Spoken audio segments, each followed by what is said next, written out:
Hello and welcome to Tech Tutorials, and today I'm going to be telling you how to post a story on Instagram via desktop or a PC.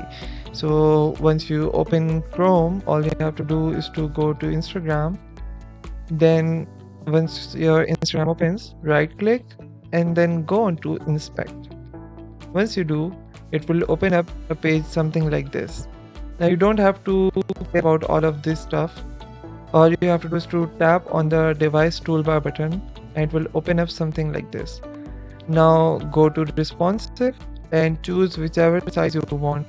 So I will go for iPhone 12 Pro here. Okay, and it will resize, but I'm gonna reload this entire page. Once you do, you'll see an Insta story button. Tap on it and you can post anything you like. And that's it. Thank you so much for watching this video. Make sure to give it a thumbs up, subscribe, and share it amongst your friends.